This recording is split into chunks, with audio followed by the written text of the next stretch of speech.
ఓం సాయిరామ్.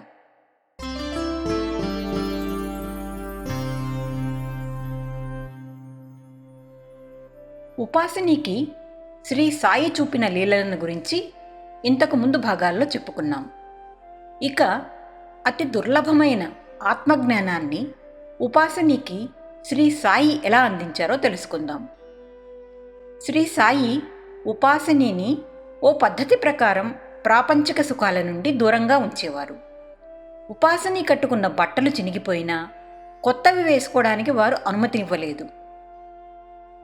ఉపాసని శ్రీ సాయి అంతరంగాన్ని గ్రహించి ఓ గోనె పట్టను తన వంటిపై చుట్టుకుని జీవించేవారు. ఎక్కడకు వెళ్ళినా ఆ గోనె పట్టే చుట్టుకుని వెళ్ళేవారు. అలాగే వారు తన జీవితమంతా గడిపారు. శ్రీ సాయిని నిత్యం ద్వారకామాయిలో అనేక మంది భక్తులు తమకు తోచిన విధంగా పూజించేవారు. ఒకనాడు శ్రీ సాయి కొందరు భక్తులను ఖండోబా మందిరానికి వెళ్ళి తనను పూజించిన విధంగానే ఉపాసినిని పూజించమని చెప్పి పంపారు. శ్రీ సాయి మాట జవదాటని ఆ భక్త బృందం ఖండోబా మందిరానికి వచ్చి ఉపాసినిని పూజించడం ప్రారంభించారు. ఈ తతంగం ఉపాసినికి చాలా చిరాకు కలిగించింది. భగవత్ స్వరూపులైన శ్రీ సాయిని పూజించక ఇలా తనకి పూజలేమిటి అని కోపంతో వారిని తిడుతూ వెనక్కి నెట్టివేశారు. అప్పుడు చంద్రాబాయి అనే భక్తురాలు కలుగజేసుకుని, మేము మీ దేహాన్ని పూజించడం లేదు, శ్రీ సాయి మాకు చెప్పిన విధంగా మీలోని భగవంతుని పూజిస్తున్నాము అని గట్టిగా చెప్పింది. మౌనంగా ఉండిపోయాడు ఉపాసిని. ఇది శ్రీ సాయి తనకి పెట్టిన పరీక్షగా భావించాడు. ఈ పూజలు సన్మానాలు నావి అనే అహంకారాన్ని వదిలి తానెవరో తెలుసుకోవాలన్న శ్రీ సాయి బోధనను గ్రహించాడు. అలా శ్రీ సాయి ఉపాసనీకి ఆత్మసాక్షాత్కార మార్గం తెలియజేశారు. ఎటువంటి మంత్రోపదేశాలు జప తపోనిష్టలు లేకుండానే శ్రీ సాయి యొక్క అనంతమైన శక్తి ఉపాసనీకి ఆత్మసాక్షాత్కారాన్ని కలగజేసింది. ఆపై భక్తులు కాశీనాథ్ ఉపాసనిని ఉపాసని బాబా అని, ఉపాసని మహారాజ్ అని పిలిచేవారు. శ్రీ సాయి సచ్చరిత్ర 5వ అధ్యాయంలో శ్రీ సాయి పాదుకలను వేప చెట్టు కింద ప్రతిష్ఠించిన వృత్తాంతంలో ముందుగా వాటిని ఖండోబా మందిరంలో ఉన్న శ్రీ ఉపాసని మహారాజుకు చూపించగా వారు ఆ పాదుకలలో శంఖం, చక్రం, పద్మాలను చెక్కించి తాను స్వయంగా రాసిన శ్రీ సాయి మహిమాన్ స్తోత్రంలోని ఓ శ్లోకాన్ని కూడా చెక్కించారని ఉంటుంది. సదా నింబరుక్షస్య మూలాదివాసాత్ సుధాశ్రావిణం తీర్థమప్యప్రయంతం తరుం కల్పవృక్షాధికం సాధయంతం నమామీశ్వరం సద్గురుం సాయినాథం. అలా శ్రీ సాయియే తన సర్వస్వంగా భావించి పూజించాడు ఉపాసని. ఆ తరువాత శ్రీ సాయి అనుమతి తీసుకుని దేశంలోని కొన్ని ప్రాంతాలలో పర్యటించి తిరిగి షిరిడీ చేరాడు ఉపాసని. కొంతకాలం రహతాలో బీదలకు, రోగులకు సేవ చేస్తూ ఉండేవాడు.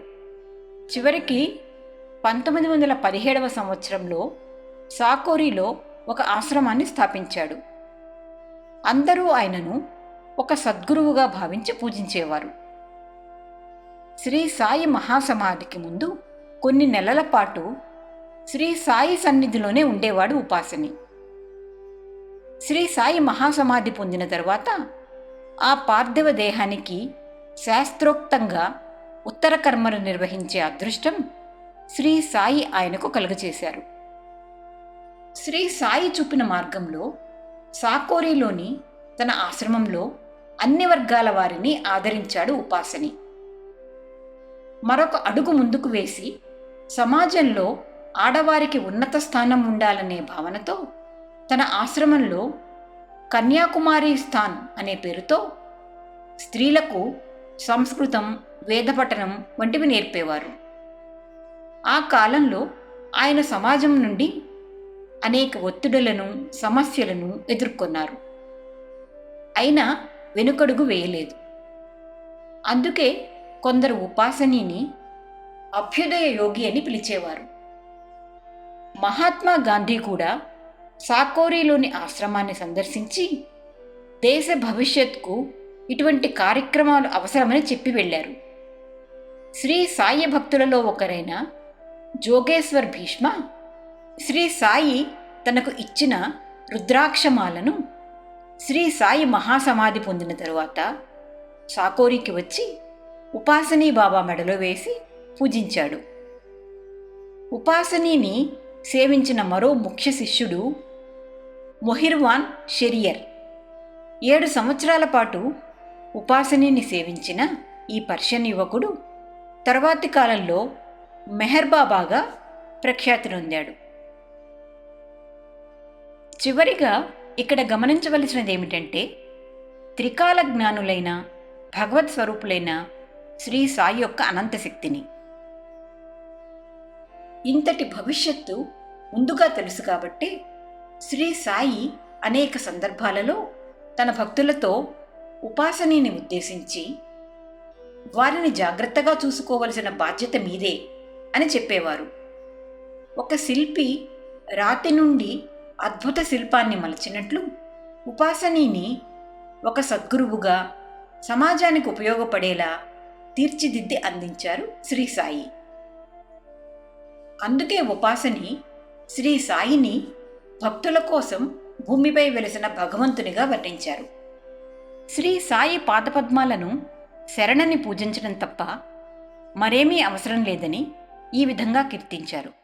श्री साईश कृपानिधेऽखिल नृणां सर्वार्थसिद्धिप्रदां युष्मत्पादरज प्रभावमतुलं धातापि वक्ता क्षमः सद्भक्त्या शरणं कृताञ्जलिपुट सम्प्रापितोऽस्मि प्रभो श्रीमत्साई परेश पादकमलान् न्यान्यच्छरण्यं मम. మరో భక్తుని కథతో మరలా కలుద్దాం. ఓం సాయిరాం.